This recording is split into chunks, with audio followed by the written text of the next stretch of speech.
मैं बड़ा होता गया और पापा बूढ़े। ना चाहते हुए भी धीरे धीरे उनसे लगाव कम होता जा रहा है। मैं चाहता हूँ कुछ देर बैठूं, उनसे बातें करूं, पर वो एक ही बात की रट लगाने लग जाते हैं। उन्हें लगता है कि मैंने सुना ही नहीं। सुनाई उन्हें कम देता है तो मुझे भी कहने के लिए ज़ोर से बोलना पड़ता है, या एक ही बात को 10 बार। मैं चिड़चिड़ा हो जाता हूँ उस वक्त, इसलिए मैं बचने लगता हूँ। चाहता हूँ कि मैं उनसे कम ही बात करूँ। वैसे अब वो भी माँ के जाने के बाद थोड़ा गुमसुम ही रहने लगे हैं। इधर कुछ महीनों से मैं सिर्फ सुबह और शाम एक बार देख आता हूँ उनके कमरे में। बीमार रहने लगे हैं अब। कमरे से बदबू भी आती है। एक लड़का रखा है हमने देखभाल करने के लिए।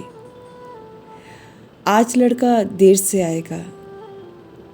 उसने अपने लिए एक पुरानी जैकेट मांगी है। वही ढूंढ रहा था तो अलमारी से बचपन की सुनहरी यादें गिर पड़ी, जिसे मैं पलटता चला गया और उस एल्बम का हर पन्ना मुझे कचोटता। पापा के घर आते न जाने कितने सवाल रहते थे मेरे पास। थके रहते थे पर खींचते कभी नहीं थे।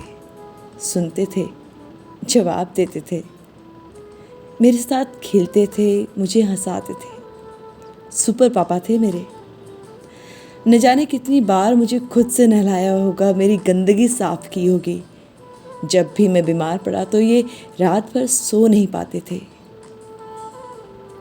जब पहली बार मेरे लिए इन्होंने बाइक ली थी तो सीखते वक्त मेरे माथे में चोट आ गई थी और 4 टांके आए थे। तो अपने सुपर पापा की आंखों में पहली बार आंसू दिखे थे। हाथ माथे के टांकों के निशान पर अनायास ही पहुंच गया था। वो घाव फिर हरा भरा हो गया। आंखें आंसुओं से भर आई थी और गला रूंध सा गया था। पूरी एल्बम भी पलट ना सका और मैं तेज कदमों से पापा के कमरे में चला आया। पापा शायद बहुत देर से अपने गीले हो चुके कपड़ों के साथ उठने की कोशिश कर रहे थे। मुझे देखकर एक गुनहगार की तरह सहम गए। मैं जाकर उनसे लिपट गया। कोई बात नहीं पापा, मैं हूं ना, अभी चेंज कर देता हूं। नहीं नहीं, तुम कैसे करोगे बेटे? क्यों पापा, आप करते थे ना जब मैं बच्चा था। अब आप मेरे बच्चे हैं। ऐसे ही ख्याल रखिए अपनों का।